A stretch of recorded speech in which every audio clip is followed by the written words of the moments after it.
Hello, everyone. How are you doing? It is so good to be back from Nepal. I enjoyed our trip so much. I don't know if anyone has ever been to Nepal, but it was absolutely amazing. We have a pastor over there, Pastor Ruben, that our church has had a relationship with for many years. We support him and his missions and everything that he is doing over there. And it was just an honor to be able to be a part for 2 weeks, 2 short weeks, um, to be a part of everything that he was doing. I am still trying to process all of the things that we got to experience, all of the things that we witnessed, the way that the Lord showed up and just met these people where they were. Of course, we know that that's how he works, right? Because he does the same thing for us. So I'm so excited to be back here with you guys. It's taken me a little bit to adjust back to our time zone. Um, so it's 10 hours and 45 minutes difference. So right now it is 11, let me see, 11:30 maybe. Okay, 10:47 p.m. over there right now. So my life was a little upside down for a little bit. So it took me a little bit to adjust. If anyone texted me last week, I probably didn't respond because I was sleeping. So please don't be offended or feel rejected. I just needed to go Mimi's because I didn't even know my name when I got home. So absolute honor to be a part of that. And I would love to go to Nepal every year. So we will see what the Lord's going to do with that. Wait a few minutes to let some people jump on here. Hello, Margaret. Margaret Short. I'm so glad you're joining us. Hi, honey. Hi, Jen. Thank you. You always make me smile. And it was so good to be able to hug you last night at school. So I wanted to share a short story real quick while we're waiting for some people to jump on. I know we were out of pocket for like 3 weeks, so I was trying to send some messages to remind everybody that we were back and that we were back on. So I just wanted to share just something amazing that happened in Nepal, and it was one of the first experiences that we had when we got there. Just an encouragement for us to understand how important this heart life really is. So we all had the opportunity to preach while we were over there, and Kevin, my husband, was the lead, and so he prayed and put people where he felt like the Lord told them that they needed to be. So I got the healing conference when we first got to Kathmandu. I got to speak at a healing conference, and there was over 600 people. I wanted to show you guys this picture, if I can get it. There it goes. Just to give you some kind of understanding of what we're talking about here. So I have never spoke in front of that many people in my entire life. So once my heart calmed down a little bit, function, breathe, and inviting obviously the Holy Spirit to come and help. But when I prayed about what the Lord wanted me to share with them as far as healing, obviously I am very much so about the heart life. And so I felt like he was showing me that there's many different ways of healing of things in our life that we need, right? And sometimes in third world countries, a lot of the things that they are doing, it's physical healings. You can see that there is I believe it was a lady. Well, there's a couple of them there where you can see where they're needing some help with some crutches. So physical healing is a lot of what they're used to. And wouldn't you know that the Lord had me show them or talk to them about how Physical healing is necessary and needed, absolutely, but it's not the only healing that we need. We need physical, but we need emotional, we need mental healing as well, spiritual, all the things, right? So the Lord had me teach them. Um, I heard him that morning as I was just praying and asking him, oh my gosh, Lord, what do you want me to speak about? Still, if you've ever experienced that and it's like panic, like we're fixing to do this in a few hours and I still don't feel um, like I know for sure what the Lord wants to say. Um, but I heard him say, teach them how to connect with me, do what you do best. And so I'm like, okay, he's going to have me walk them through like an Emmanuel moment or teach them the importance of being able to find a safe place and to be able to do that. So, just to show how much the enemy hates this of what we are doing, I am watching the Lord move across the room. People are crying. There is like joy. Um, all of a sudden, there's this loud pop to the right of me, of the crowd. And I hear this loud pop, and then I see smoke, and then I see flames. And I'm like, okay, what is happening? Um, and apparently there was an electrical fire, and it was not like massive, like trying to burn the place down. But the flames were big enough coming off of the ground, um, or where the electrical outlet was, that I could see it. And then a few seconds later, all of the electricity went out. And so that was fun. People on that side of the room were screaming and running to the other side of the room. And so let's just say it was a little bit of a distraction for just a minute. And so obviously, most of the people over there don't speak English. And so Pastor Ruben was my interpreter. And so I would speak, pause, and then he would translate. And so he told me, obviously, wait just a minute. The enemy's really, trying to be a distraction here. And so I just remember sitting there thinking, as if I needed any other confirmation that the enemy hates what we are doing as it relates to the heart life. And as you grow in your relationship with the Lord, you understand that the enemy attacks what threatens him. And so this threatens him. So I just want to encourage someone out there, if you have been doing this or practicing and you feel like all hell is breaking loose in your life, reach out to us. We will walk with you and pray with you because the enemy hates this. So I just thought that was a funny story. And I shared that with our team just to encourage them, as if we needed any more confirmation about how powerful this is and that the enemy hates it. He was literally trying to burn the place down while I was teaching people how to connect with Jesus. So that was really fun. Let's see. Hi, Mom and Dad. Oh, I miss you guys. Hi, Yvette, Johnny. Happy birthday. I think I saw, if it's not your birthday, just take it. But if it is, I believe I saw something earlier that it was your birthday today. So I hope you enjoy your day. Hi, Kelsey. Karen. Oh my goodness. I am glad you found us too. So excited that you guys have joined. Okay, so I had set aside some time, and for one disclaimer, I came home and have been dealing with a little bit of congestion. And so I might need to wipe my nose a little bit. I will go off screen to do that. Or I may have a frog in my throat, so I apologize for that. But today we were going to do a question and answer session because there is more to learn. If this is new to you, don't freak out to think, oh my goodness, I don't know how much more I can learn or where I can put it. But before we move on to some deeper things, I wanted to make sure that everyone had a good foundation as far as an understanding about when we talk about the truth about pain.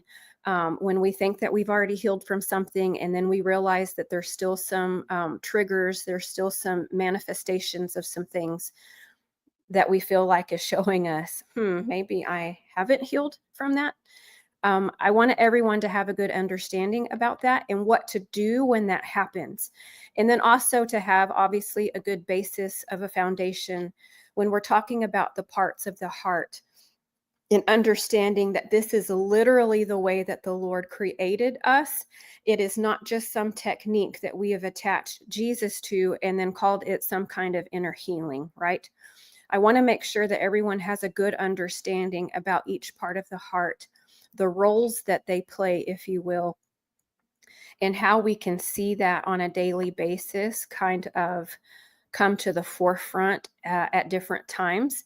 And then even how you begin to learn that you see that in other people, your coworkers, maybe your boss, maybe your spouse, that you begin to see that in other people, right? So before we moved on to some deeper things, I wanted to make sure that everyone had a good understanding about that. Hi, Melissa and Rebecca. So glad that you guys have joined me. So I want to just open it up. There's not going to be a whole lot of, I did have that one picture just because I wanted to give you some context of what I was talking about. And what an honor that the Lord had me be able to teach them what it is like to connect with Him.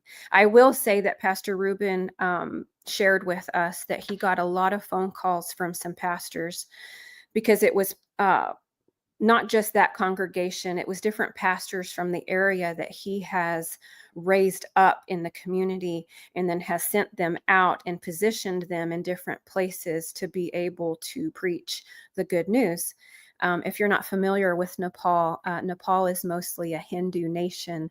And so they have millions of gods that they believe in over there. And so for us to be able to help them connect with the one true God, the big G that we like to say. There's a lot of little G's in the world, but there is one big G. And so to be able to teach them how to connect with Him in that personal, intimate way was a lot of fun. But Pastor Ruben got a lot of phone calls from pastors saying that there was a lot of healing that took place that day, and a lot of heart healing, a lot of mental healing, and that they had never heard someone talk like that before, as far as teaching them how to connect with a relational God. So that was a lot of fun. But yeah, okay, well, we will just jump in here. Is there anyone that has a question about the things that we have been learning about pain, about an Emmanuel moment, how to connect? I know that the last session that I did before I left, I did do an Emmanuel moment. My hope is that you would revisit that and let me continue to lead you in an Emmanuel moment, even when I was out of the country. Because like we've been saying, this is not a one and done. This is something that takes practice. I was counting it up earlier, and I am 8.5 years in of living this as a lifestyle. So you're like, okay, well, what does that look like, or what does that mean? That just means that I have learned to be very intentional on a daily basis as I go about my day. For one, inviting Jesus into every moment of whatever it is that I am doing, but also being very intentional to understand how I'm feeling in that moment. If I'm having a conversation with someone, if someone is needing something, if I get yelled at, I'm just kidding. I don't know that anyone has yelled at me in recently.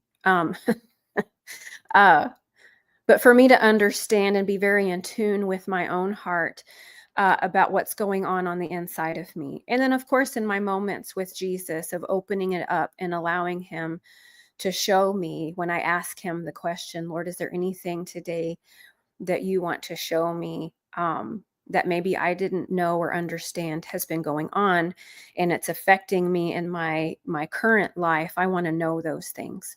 So I always try to give Him the opportunity, and not that he is a gentleman, and so He likes to be invited. He doesn't just knock down the door and kick his way in and come in, with a strong fist. He's very kind. He's very gentle. So me living this as a lifestyle just means I have learned how to be very sensitive to the inside of me. So when we talk about this as being a lifestyle, there's a lot of things that have been happening probably for a very long time for a lot of you, and for me too, before I found this principle as far as learning the parts of the heart. There were things that I was experiencing or things that were going on that I'm like, where did that come from? Or something that I thought that I had already healed from, and then realized that there might still be some things there. So, yes, do what you do best. See, isn't that funny? It's just the way that the Lord talks to me, and He's just so like nonchalant. Again, I've never spoke to that many people before in my life, and He's just like, do what you do best. Okay. Hi, hi, hi. Okay. Does anyone have a question? This is a Q&A. I did ask a few people to think about when they first started their journey, if there was anything that they felt like would be helpful for you to know. And while you were thinking about it, okay, thank you, Jen. When going into an Emmanuel moment, how do you quiet your brain? Here, let me see. I think I can do this. When going into an Emmanuel moment, how do you quiet your brain from all the noise? Mine seems like it's always thinking about the tasks ahead, especially since I have to do the talking and not just listening, like as if I were leading the moment and doing the talking. That's a great question. So I have had to learn how to do that. Again, some people don't like the word practice because it feels so well, that's not very spiritual.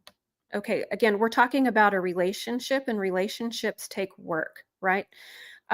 It's not any different in practicing with this. So having to learn, for one, it's different for everybody of what works for you. Finding that quiet place, Jen, I don't know what that looks like in your home. If you have the space to be able to have that away, like another room, a place where you can close the door, a place where maybe you can play some worship music in the background.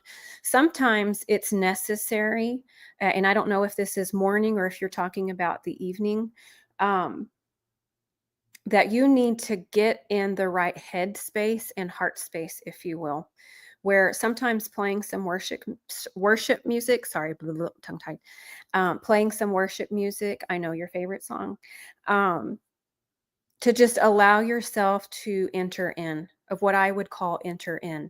Now, it doesn't just, oh, heaven just falls, right? Or I'm just going to pull down heaven and here it is. Sometimes it takes a few minutes to be able to enter in, what I would say. Push back prayers for sure. Now, I did want to show you guys, because I don't know if I've ever showed you guys this before or not. And if I have, I'm sorry. Here it is again. But I created these little cards. They're about as big that it would fit in your Bible. And if you go to the worship center, I have these available at the West Campus. And if you don't attend the worship center or you go to a different campus and you're interested in one of these, for you to have these in your Bible that makes it easy, you can just email me and I can make sure that I get some of those to the right campus, or I can meet up with you in some way and I can get you one of these cards. But pushback prayers, it's the covering prayer that before you get started, because the enemy's always going to want to come in and cause that noise, right? And so a pushback prayer is really important, of asking the Lord to push back and restrain anything. I did this morning. Anything in the atmosphere that is not of him, that the Lord rebuke you. I command those things to be silenced in Jesus' name, that if they step into my atmosphere, that they're paralyzed. I'm very violent when it comes to the enemy and how I pray. You are going to lose your tongue. You're going to lose a limb if you try to interfere with my Jesus time. And just inviting the Holy Spirit and Jesus as the Prince of Peace to step into my moment with me. And it takes practice to be able to cultivate that. Sometimes it's the function part of you. that is used to being so busy and running off and thinking about the things that you need to do today. Um, and sometimes I have to talk to that part of my heart and say, hey, I get that we have things to do today, but guess what? Jesus is going to help us with those things. It's not your responsibility to figure out all of those things on your own. And so come back. We're going to sit here for a minute because we can't do those things anyway to the best of our ability if we don't have this time with the Lord first. Does that make sense? Does that help? Jen, do you feel like it's your function that's like running circles, like, let's go, let's go, let's go? Just me? Okay. Um, yeah, it really does take practice. I know our Pastor Trish talks a lot about building a history with the Lord, in that it takes practice and time to cultivate that. When we're used to just go go go, we have to practice your peace. I've heard Graham Cook, a speaker that I really like, say that before. What does it look like to practice your peace? And to know that that's something that we can actually do is very enlightening. I guess I never thought about it in that way before, that that could be something that I could actually practice, but to practice your peace. That's a great question, Jen. Because sometimes there might be something spiritual that's trying to interfere. So we have ways of dealing with that, right? Because you have authority. But then sometimes it's us. And so being able to learn the difference. And sometimes I've asked the Lord, Lord, is this something spiritual or is this me? And to take my direction from him of what is happening in the moment. And obviously knowing that the enemy is always going to want to try to interfere with your time in the Lord, with your time with the Lord. But being able to learn how you practice your peace, because the enemy's always going to be trying to get your attention. So one great tool that we can learn is just to ignore him. Because when your focus is on Jesus, who cares what the enemy's doing, right? As long as you take authority over your space, the atmosphere, and then just talking to your heart. Because again, Emmanuel moments don't have to be 45 minutes long, an hour too long. Can that happen? Absolutely. But that's not the only way, as far as us spending time in our place with him. It doesn't have to be hours and hours. It literally can be a few minutes of us just practicing how to get into that place and calming our heart. I said this before. We talk to ourselves half the time anyway, right? And so this is no different. You can just be more in depth of what place you are talking to, if you will. Again, we are not saying, when we talk about the parts of the heart, we're not talking about having little people running around on the inside of us. But the Lord has literally given us these parts of our heart, and we can engage with them, if you will, as if we were talking to a friend. And so you treat your heart the same way. So, how to practice your peace? It's literally, for one, learning how to be intentional to do that, right? Depending on who is at home with you. If you have children at home that you know is going to bust through the door, that kind of makes it difficult. But maybe that's a great that's a great opportunity to practice your peace instead of yelling at them and biting their head off, guardians. Um, we can practice remaining calm and speaking gently to them. Please remove yourself from my presence because I am hanging out with Jesus right now. It's just like anything else that we would do to practice. It's just learning to still ourselves for a few moments. The Bible teaches us, right, to take captive your thoughts, right? So you can bring that principle of that truth in when you're trying to practice your peace. You have authority. We have more authority, I think, than we realize that we do. And so being able to take captive our thoughts, taking authority over the atmosphere and practice that. Again, the enemy's always going to try to intrude. And so what does it look like that we are so abiding in the Lord's presence that we don't care what the enemy is trying to do. Because I want you to remember that you always get to choose, right?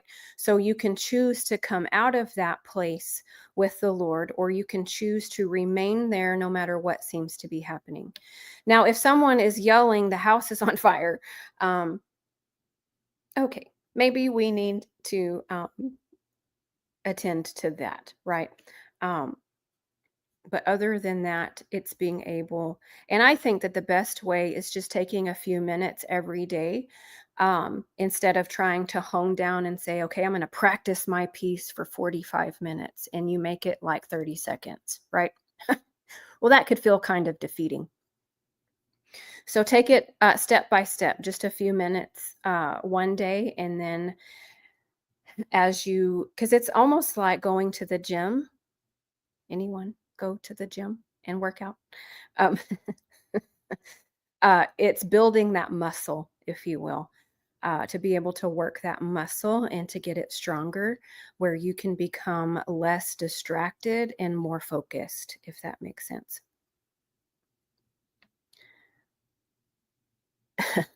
Rebecca says, I still have to talk out loud as I lead myself through an Emmanuel moment so I don't chase the rabbit.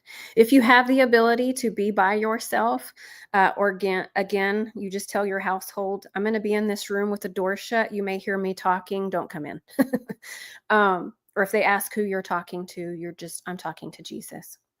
That's great. A great tip, Rebecca. I do that too. I talk out loud. It helps me process better and can be a great way to help you focus, if you need to do that. I don't know if y'all have seen my cat. She woke up. I was hoping she would stay asleep, but decided that she was going to join us. So if you've seen her walking through, that is Justice. And she just wanted to make her appearance known, I guess. So, any other questions? One thing that came to my mind that I know is something that is common, that happens as people are first learning how to do this, because we're talking about a visual journey, and I've had some people, and I understand this too, to an extent. We all have the ability to learn differently, right? You have people that are more left brain, more logical, realistic. And then you have your more artistic, right brained people, theater, painting, dancing, imaginate. That's where our imagination actually sits, if you will, is with the right brain. So if you find yourself being more left brain oriented, it may take you a little more practice to allow yourself permission to get into your right brain. Now, a little blooper, or not a blooper, a little, what's the word I'm looking for? Words are still hard, you guys. And that doesn't take me going to Nepal for that to be a thing. Um, whatever word I'm looking for, in a couple of weeks, we are going to go deeper into the brain science. So, talking about left brain, right brain, what part of your heart is connected, because your heart is connected to your brain. You guys, this is a whole thing. And so it's very fascinating to see how truly, fearfully, and wonderfully we are made, and to learn how to navigate all of that. But if you find yourself being more trying to figure it out, the more you try to figure it out, the harder it's going to be for you, because that is a function thing, and function wants to understand something. But what I'm trying to teach you to learn to do is to abide and just get in his presence and experience him. If you're finding that you have things going on the inside of you, that you have questions about, that you can just ask the Lord, right? Remember our motto around here is just ask Jesus. This needs to be as simple as possible to be able to deal with some very complicated things on the inside of us, because the Lord already knows the ins and outs of all of those things. And so we don't need to figure it out. He already has figured it out, right? So it's getting, for one, giving yourself permission to use your imagination and that there's nothing wrong with that. And we want to always invite Jesus into that because we had mentioned, I think, on one of the episodes, the enemy will try to hijack everything. So we always want to make sure that we are inviting Jesus into that moment, but to give yourself permission to use your imagination, because one of the questions I get is, what happens if I feel like I can't see anything? For one, a lot of times that's the guardian part of your heart um, that feels intimidated. They may feel scared in that moment because they're used to being in control. So that's a good one. Guardians love to be in control because guardian, remember, is the part of you that is trying to guard and is the wall that is going up to try to protect you in every part of your heart, right? And so if guardians feel like if they can understand some things and they can keep everything in its place, and it's going to keep you safe. So if this is new to you and we introduce this whole idea of how to connect with Jesus visually, sometimes guardians are afraid of what Jesus is going to show them. I was sitting with someone one time and she was struggling and feeling like she was having a hard time being able to see anything. And I just felt the Spirit say, tell her to open her eyes. And so, not physically her, because she had her eyes closed, but I began to talk to her guardian and I told her guardian, open your eyes. Um, and then all of a sudden, like, it opened up for her and she was able to see where she was at. She could see where Jesus was. And we had this whole moment together. And so sometimes it might be that that part of your heart is afraid of what the Lord is going to lead you to. Because again, we're talking about anything that may hinder us from being able to connect with Him. And so that may be or look like something that's not healed, right? Some unhealed pain or some trauma. Most of us have experienced in the past that dealing with any kind of pain or trauma felt difficult. It felt hard. It felt scary. It hurt. And that's not something necessarily that that part of our heart wants to just run into, right? And so the big thing is, again, you don't have to feel to heal. That's one of the biggest things that our heart needs to understand. You don't have to feel to heal. And we want our heart to understand anything that Jesus leads us to. It's only because He wants to fix it and He's the only one that can, right? So again, you kind of feel it out. I call it feeling around, if you will, on the inside of you. That if you ask yourself the question or you talk to that part of your heart and you say, guardian, what are you afraid of?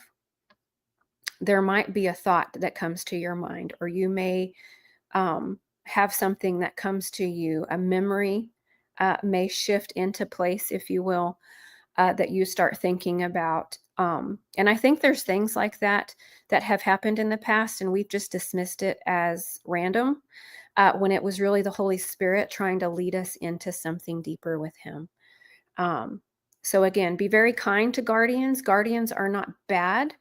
They are not evil. They just don't know any different, and they will protect at all cost. They've been doing this for a long time, and whatever they have found that works for them, if you will, as far as protecting, they will continue to do the same thing over and over. So sometimes you may encounter, if you have a very strong, stubborn guardian, um, that you can talk to that place on the inside of you and just say things like, guardian, I appreciate you so much. I thank you for the job that you've been doing. I couldn't have gotten this far without you. And I am so grateful for what you have been doing. But I just want you to consider that maybe there's a better way. The Lord never intended for you to have to live alone. The Lord never intended for you to have to do things by yourself. And I want you to consider what it would look like to allow Jesus to partner with you, to help you in the fullness to be guardian, to be the guardian that He created you to be, and not feel like you have to figure out everything by yourself, because that is very heavy. It's very lonely. It's exhausting. Um, And again, I get that this can feel weird, but if you go with it and you talk to yourself in that way, I can't explain it, but it works. It's worked for the inside of me, and I've seen it work when I walk with people one on one. I've seen that guardian kind of break, if you will, break open, I guess, enough to be able to have a conversation to allow people to feel like they're able to begin to see some things. So I believe that everyone can be visual, no matter if you are more of a left brain person, logical person.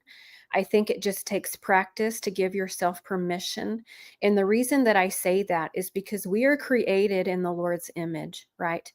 And obviously, you can just look around and tell that He is a very visual God.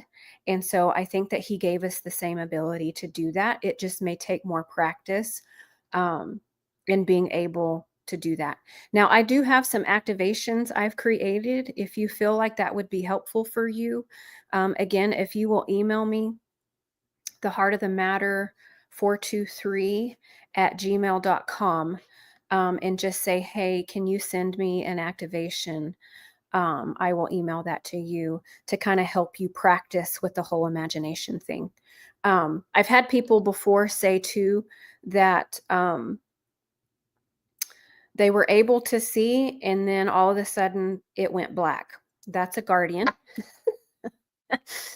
And so if you think about maybe the question right before that, that maybe you asked Jesus, whatever that question was referring to, probably made your guardian nervous or made them feel kind of that out of control feel. And so they just shut that down. So remember that your guardian is the gatekeeper. They let things in or keep things out, right? And so when you have those moments where you feel like it's kind of flowing, if you will, you're in a garden maybe with Jesus, he's walking around showing you some flowers, and then you ask him a question and everything goes black. That's usually your guardian. Now, I have had some people say that in their moment that they're able to see, and then all of a sudden it looks like it's beginning to get kind of hazy or foggy, or there's like some clouds that are starting to roll in. I have learned that that's usually the enemy. So in that moment, you can just empower your heart again of the authority that you carry, and that you can speak to that, and you can pray another pushback prayer, if you will.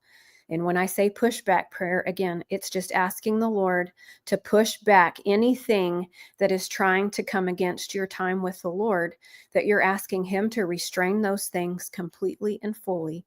Into every such force, we say along with the Lord rebuke you. And I have found that prayer is very powerful and it works. You don't have to say some magical prayer word for word, but I have just learned that we call that a pushback prayer, because the enemy will never stop trying to interfere. And so sometimes in your moment, you have to take a minute to continue to push back anything that would try to come against you. Does that make sense? Does anyone else have any questions?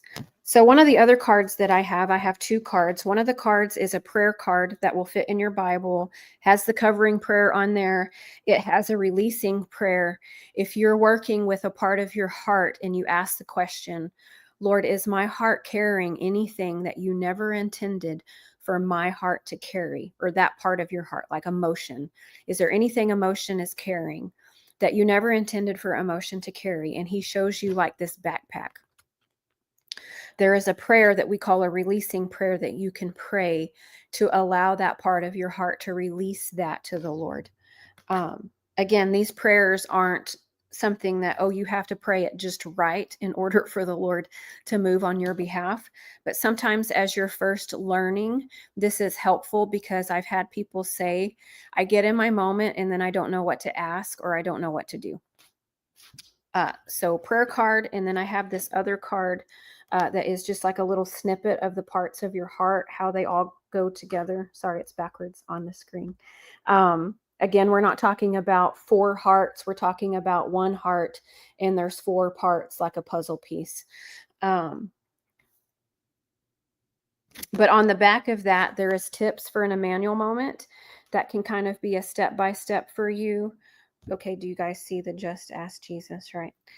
We're really big on that. But I also have some things on here, kind of a Q&A. What if I can't see?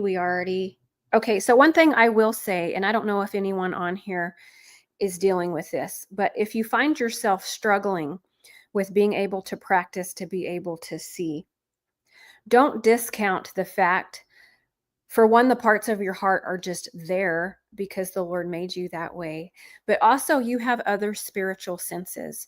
So as you pray yourself into an Emmanuel moment of just inviting Jesus to be there with you, I want you to be very sensitive to what you're feeling.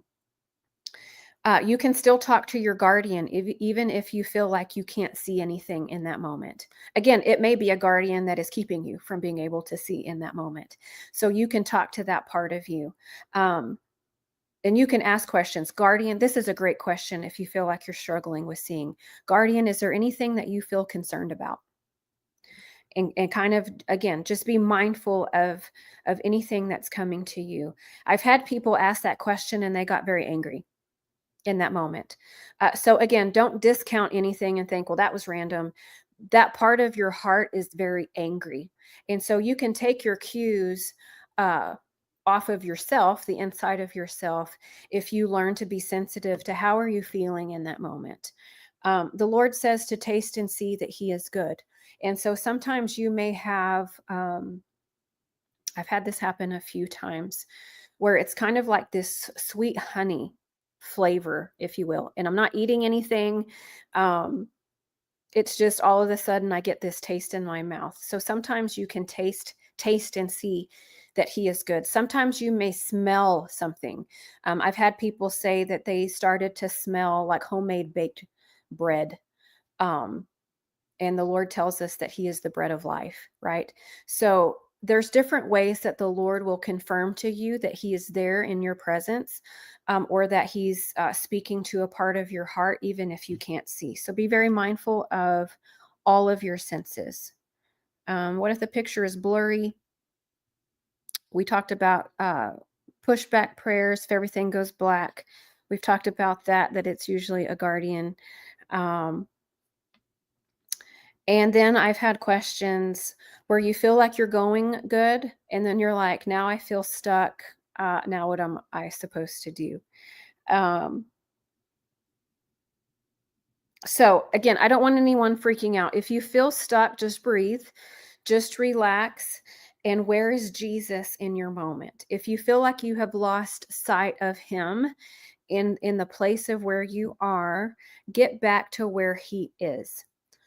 I've had some people start out in their Emmanuel moment, and we'll just use the garden because I mentioned that earlier. So we'll just go with that. Maybe you're in a garden with him, and maybe you ask a question, and it's not uncommon for the scene to change.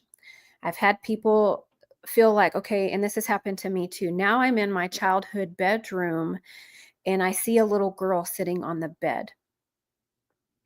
And then they're like, I don't know what to do after that. So a good question, again, is just to ask the Lord. We're always going back to him. Lord, what is it that you want me to know about this place? And who is this little girl? Or what do you want me to know about her? If you always go back to that, kind of understanding there's purpose in everything that the Lord does. So if the scene shifted, you can't make yourself do that. So just go with it and believe by faith that the Lord is leading you, and go with it. So what is significant about this place to you? What does the Lord want you to know? And who, like, again, just going with that, seeing a little girl. Who is this little girl? It may be your emotion. I think we have mentioned that before, but it's very common early on in your journey for the emotion part of your heart to be a lot younger than you are, because we've experienced some very painful things in life that caused that part of us to kind of shut down. Guardian has stepped in to protect, and so that part of us is kind of offline, if you will. And so they haven't had a chance to thrive and grow in a healthy way and to deal with those painful things in a healthy way, right? So it's always a good question just to ask the Lord.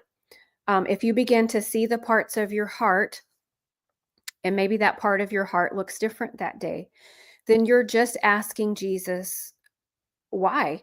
Like, she looks very sad today. And then to be able to ask the Lord, did something happen? Because again, you're trying to learn what's going on the inside of yourself, right? In a way that we've never known before.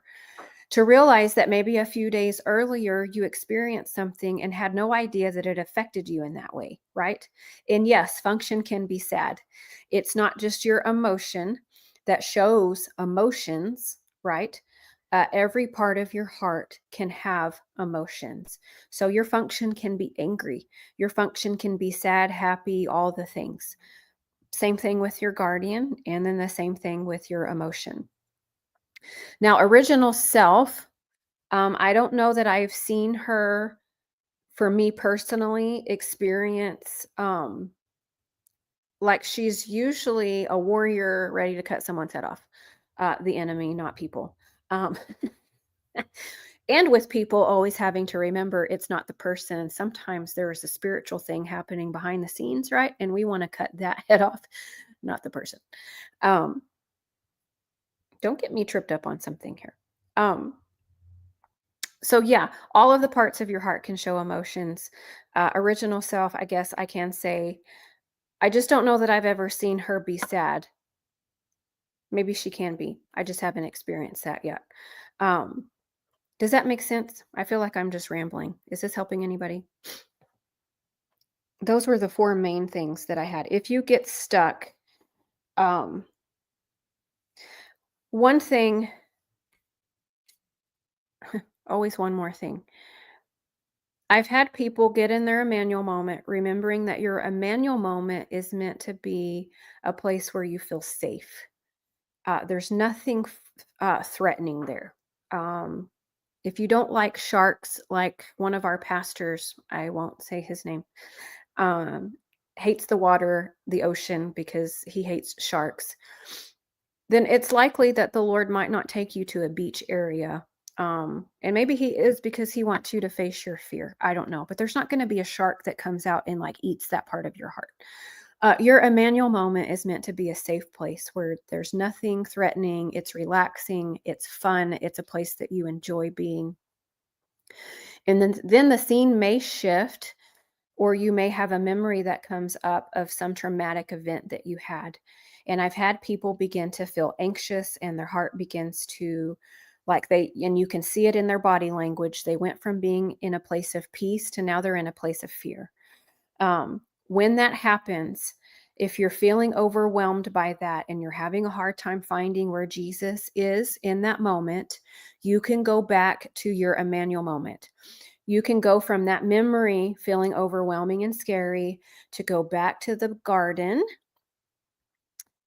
invite Jesus back into that place. Not that he leaves, but it's just training yourself of building that as a habit of teaching your heart how to look for him. So we're inviting Jesus back into that moment, the Prince of Peace, push back prayers, and allow your heart to get settled down again. The Lord doesn't want you to be in that place of high anxiety and fear. If there was something obviously in that memory, it's likely that he wants to heal that. And so you can, from the garden, then in that place of peace, begin to ask Jesus questions about that memory, and you don't have to go back into that memory. Does that make sense? When I said you don't have to feel to heal, you don't have to be in the midst of the trauma and seeing all of the things before you can heal. You can be in your safe place in the garden and heal. Is that crazy? It works. It happens. It's happened to me, and I know that he wants to do it for you. Okay, another question. What happens if you still have not seen a part of your heart? Does that mean my heart still needs healing and is not a whole heart to be surrendered? Um, Depending on what that part of you is. Sometimes I like to ask people when I'm leading them through, is, are you looking through your own eyes, or are you on the outside looking in? The most common thing in the beginning is that you're looking through your own eyes. Now, again, this has been happening our whole life, and we just didn't know that we had parts of our heart. You are looking through a part of your heart. It's their eyes, if you will, that you are looking through. I worked with someone one time, and they hadn't seen, I can't remember what part of their heart it was in the moment. Um, but they hadn't seen that part of their heart the whole time that we had been working together. But when I asked her that question, do you think it's possible, because she was on the outside looking in and could see the other parts of her heart with Jesus, but when I said that, um it made sense to her, um that she was looking through, we'll just say it was emotion. She hadn't seen emotion. She was looking through emotion's eyes. Does that make sense? And so if that happens, you can still talk to emotion. We'll just go with that, and invite emotion. I want you to know that you can step into this moment with Jesus as well. And then sometimes that's all they needed, was an invitation to be able to step in. Then, if you see all three of the parts of your heart, I've had people ask, well, then whose eyes am I looking through? Sometimes I think it's your original self. And don't get tripped up again. Don't get into left brain function trying to figure out all of the things. Well, how is this working? I don't know. Just let it be. Let Jesus be, and let the parts of your heart be. So sometimes it may be that you're looking through their eyes and you didn't know it. Sometimes I've had an emotion part hiding, and there's been a very strong guardian that has blocked that part of the heart from being able to come forward, because again, they feel, um, there's kind of some fear there. It feels scary. uh, and we just have to continue to talk to that part of our heart. You don't have to feel to heal. Guardian is very aware of the things that emotion is carrying, and sometimes that feels like it's going to be out of control, and Guardian doesn't want our heart to be overwhelmed and function to shut down, right? And just stop functioning. um, so I've had strong guardians that have blocked a part of the heart from being able to come forward. Sometimes you can just ask Jesus the question. If you don't feel like you're looking through that part of the heart, like looking through their eyes, you can ask Jesus, where is my guardian? Where is my emotion? And sometimes the scene will change, and the Lord is leading you to where they are. Sometimes they're in a different place. So if you're in the garden, if you will, we've created this safe place for the parts of your heart to be. But you're not seeing one of the parts of your heart. For one, we want to make sure that they understand they're invited. I've had guardian parts of the heart, when I'm working with people, actually say, I didn't know that this relationship with Jesus was for me too. Yes, it is. Now remember, 90% of our life has been lived through one part of our heart unintentionally, because we had no idea that we had parts of our heart, and that part of the heart has been function. So the other parts of your heart have existed and have been watching, if you will, this relationship with Jesus in function. But I've had to make sure that every part of the heart knew you are invited into this as well. And sometimes that was all that they needed to be able to step in, to be involved too. Sometimes they don't want to be involved, and they want to be on the outside looking in because they still don't trust the Lord. Uh, And that's okay too. We want guardians to be able to go at their own pace and to feel comfortable. We don't want to make any part of our heart feel like they have to do anything. The Lord will never violate your will. And so we don't want to be forceful with any part of our heart either, because it'll just make things worse. If you've ever had a friend that meant well, but was trying to get you to do something, or come to encounter, go to the altar, get prayer, go to freedom, go whatever, and it makes you feel kind of like, just back off, right? Um, we don't want to do that to our own heart, right? And so we want to be gentle and kind, and let them know that they're invited in. Sometimes they're just not ready yet. And so, Jen, maybe that could mean that that part of your heart doesn't feel comfortable yet.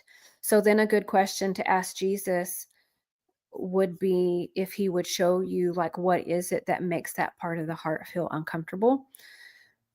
You can also, again, talking to ourselves, talking to that part of your heart, ask that part of your heart, what feels concerning? What is the concern about being able to step in with Jesus? Another thing that I have found with some people with a part of the heart that feels, I had one, she could see their feet. There was kind of like this shadow, and Guardian was willing to step out of the shadows into the moment with function with Jesus. But she could see feet of what looked like a little girl that was still in the shadows. And so when we invited emotion to step into that moment as well, and she wouldn't do it, then we were asking emotion the question, what are you concerned about as far as stepping in? And her concern was being seen felt very vulnerable, and vulnerability felt scary, and she wasn't ready for it. And so that could be something that that part of your heart is experiencing, is that to be seen is to be known. And to be known feels scary if we feel like we've put ourselves out there, if you will, in the past and we got hurt by it, right? So we've learned self-defense mechanisms, if you will, of how to protect ourselves so that we make sure that that doesn't happen again. But we want to make sure that we're encouraging our heart. We need you, because it is true. We can't be wholehearted without every part of our heart coming together. Now, again, that this has nothing to do with salvation. We're not talking about that a part of our heart isn't saved, because that's our spirit, right? But the fullness and who God has created us to be, and for our original self to be firing on all cylinders, if you will, cannot happen if every part of our heart has not reconciled and have felt comfortable to come together connected with Jesus. Does that make sense? And there's nothing wrong with you. There's nothing wrong with that. That's very common. Again, vulnerability has been a very scary thing. And I used to hate that word. I called it the V word. Don't trick me with that V word. Vulnerability felt very scary. And so what we're training our heart to learn how to live differently, right? So we don't have to be afraid of being vulnerable anymore, because we're inviting the Lord to step into those things and to teach us, what is my heart carrying? Because sometimes it could be unhealed pain that is still leaking through, that is making a moment feel 10 times worse than what it really should be, right? Because the enemy is getting in there, and he's using our unhealed pain to make it feel horrifying, when, like, it reminds me of the Wizard of Oz, right? It's the giant scary head. The enemy is trying to put up a front to be really big and intimidating, and then you pull back the curtain and it's just this little old man. Nothing scary about that, right? Does that make sense? Okay. We are coming close to our time. Does anyone else? And thank you for asking questions. I want you guys to know there is no dumb question. And for you to be willing to ask a question, one of the big things that I'm learning about doing these lives, because hopefully everyone is learning that you can go back and watch them. Even if you weren't, if you have a friend maybe that wasn't able to be on today, that you can tag them and say, hey, watch this. Because it's not just about the people that are in the moment live with us right now, right? It's about weeks from now, months from now, years from now, people that are going to go back and watch this video. And any question that you ask may help someone else down the road that wasn't even thinking about that. So thank you guys for those of you that have asked questions. I didn't want anyone to be afraid to ask a question. So, okay. Again, I just wanted to make sure that everyone had a good foundation of understanding of how things can get stuck, if you will, with a part of our heart on the inside of us. Again, it's very common to think that we have already healed from something and have a part of us that healed, but to have other parts of us that have not healed. So I want you to get into the habit of it being normal for you to ask Jesus the question, Lord, is there anything that my heart is carrying that I thought that I've already healed from that is still affecting my today? Something in coming back from Nepal that the Lord has shown me as far as how to be very intentional on a daily basis is, Lord, I don't want anything from today to hinder me tomorrow. And so I want us to get in the habit of asking Jesus that question and allow him to show us what that might be. Because I'm not going to argue with the Lord and say, oh, I've already healed from that. And for him to say, you're so cute, as he pats you on the head, right? Because again, there's nothing to fear about that. So thank you, Karen, so much for being a part. I'm so glad that you jumped on here. Karen was a part of our very first team that we built with this. And so I'm so glad that she was able to find us. Okay, guys, we are at time. I want you guys, we are back from Nepal, so we will be meeting next Wednesday at noon, and we're going to be pulling all of this together. We're going to be talking more in depth about what does this look like on a daily basis to live this as a lifestyle. And as I'm going about my day and I find myself get triggered, what does it look like of how I handle that? Because I want this, as far as practicing this as a lifestyle, I want you guys to fully understand how we pull all of this together. I made myself some little notes to see if there's anything else. Oh, thank you, myself, that I wrote myself a note. If you are not connected with us, our website that is a good source to be able to find some pointers and some things you need. Also, we have a text feed. If you will text this number and just in the message put connect, that will let me know that you want to be a part of the network, if you will. Every now and then I will send out text messages to keep everyone informed of maybe something new we have coming, or like I sent out a message this morning. If you are connected, hopefully you got that, to remind everybody that we were going live today. So if you're not connected and want to be connected, you can text that number. Also asking if you will find us on YouTube. If you're used to watching us online through Facebook, if you will find us on YouTube, and if you will subscribe, I've had people having a hard time finding the Heart Life on YouTube. If you type in my name, Nicole Radina, it will pop up the Heart Life. And if you will go to the main page, and if you haven't already, if you will please subscribe, not because I care how many subscribers we have, but I'm learning that the more subscribers that that page does have, or that channel does have, it makes it easier for people to find our channel. So whatever algorithm that they have created in that, I want people to be able to find us as easy as possible. Does that make sense? Are y'all good with that? Okay. Jesus, thank you for being with us today. Thank you for hanging out with us. We love you. We thank you that you're teaching us how to live differently. I pray that you be with every single person that is learning to live this as a lifestyle. Lord, I thank you for your grace and your mercy as we practice. I thank you for your kindness. I thank you that you have made this a simple process to be able to connect with you and to be able to explore if there's anything that is hindering us that we had no idea. Lord, we want to give you permission to show us those things. I don't want to think that I healed well, then to find out years later that I didn't. We don't want anything hindering us from our connection with you. So Lord, will you show us what that looks like for us?